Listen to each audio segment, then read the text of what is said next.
Bismillah, alhamdulillah, wassalatu wassalamu ala rasulillah wa ala alihi wa sahbihi wa mawalah, wa la hawla wa la quwwata illa billah, amma ba'du. Kali ini kita akan membahas tentang puasa di bulan Syawal. Bagaimana hukumnya puasa di bulan Syawal? Dalam hal ini tidak bisa lepas dari satu hadis yang diriwayatkan oleh Al-Imam Muslim, bahwasanya Rasulullah SAW bersabda, "Man shoma Ramadhana summa atba'ahu sittan min Syawal kana kasiyamid dahri." Barang siapa yang berpuasa pada bulan Ramadan kemudian mengikutinya 6 hari di bulan Syawal, maka dia seakan-akan seperti puasa 1 tahun. Dari hadis ini para ulama berbeda pendapat tentang hukum berpuasa 6 hari pada bulan Syawal. Menurut madhab Syafi'i dan menurut Imam Ahmad dan Imam Dawud, bahwasanya puasa 6 hari di bulan Syawal itu hukumnya sunnah. 6 hari itu sudah pasti setelah hari pertama pada bulan Syawal, artinya mulai tanggal 2 Syawal. Kemudian menurut ulama yang lain, yaitu menurut Imam Malik dan Imam Abu Hanifah, bahwasanya puasa 6 hari di bulan Syawal itu hukumnya makruh. Kenapa makruh? Karena li'alla yadhunna wujubahu, karena dikhawatirkan ada orang yang menyangka bahwa puasa 6 hari di bulan Syawal itu hukumnya wajib, hanya karena kekhawatiran itu saja. Keterangan ini ada di dalam kitab Al-Muwatta.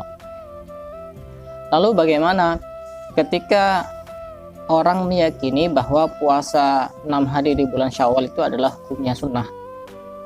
Apakah harus dimulai pada tanggal 2 Syawal atau boleh dimulai selama masih berada di dalam bulan Syawal? Kemudian apakah puasa bulan Syawal itu 6 hari di bulan Syawal itu apakah harus berurutan atau boleh dipisah-pisah?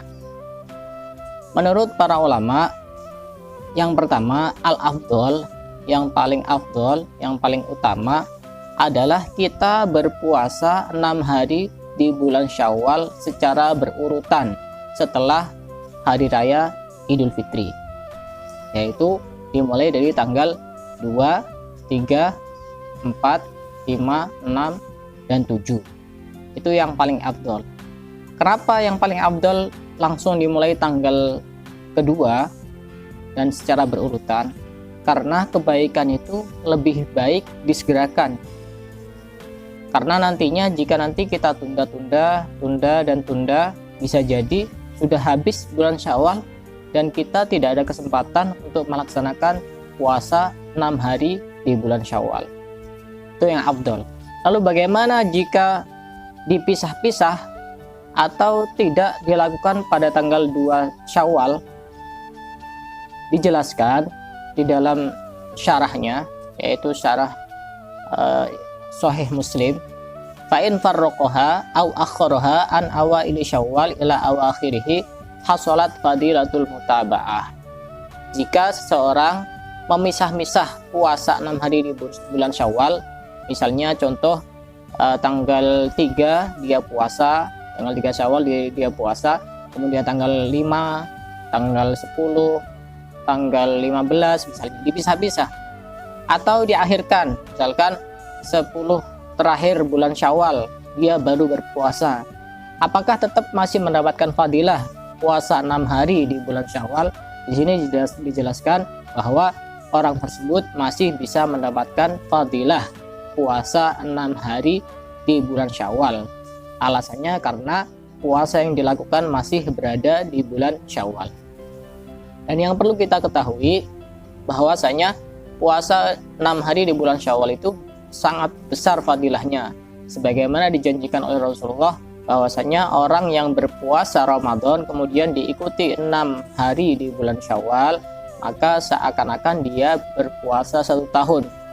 Kok bisa dikatakan berpuasa 1 tahun? Karena kebaikan itu, satu kebaikan dilipat gandakan menjadi 10 kali lipat.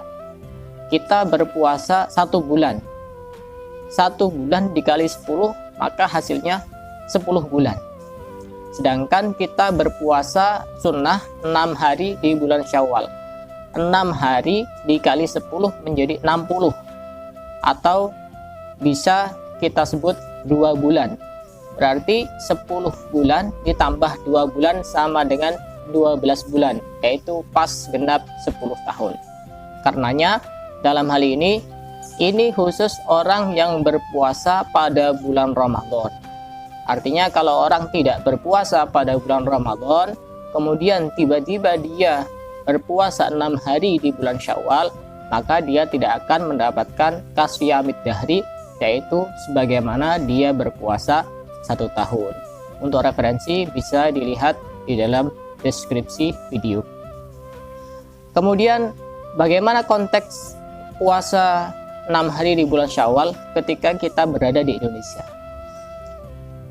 Ketika kita berada di Indonesia, saya kira ketika kita langsung berpuasa pada tanggal 2 Syawal itu sepertinya agak susah.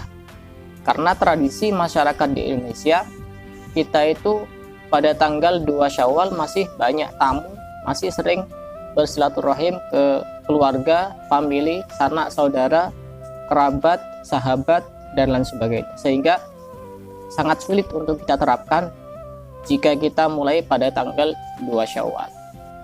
Berbeda dengan ketika misalnya dulu ketika saya masih ada di Tarim, itu di sana tradisi masyarakatnya pada tanggal 2 Syawal itu semuanya satu kampung berpuasa semuanya, sehingga sangat mendukung kita untuk melaksanakan puasa bulan Syawal dimulai langsung tanggal 2 Syawal.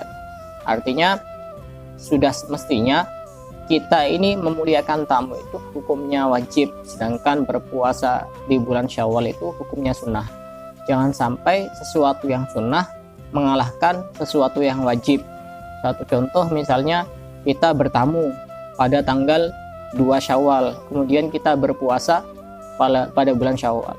Ketika kita disuguhi makanan, kita beralasan saya sedang berpuasa di bulan Syawal.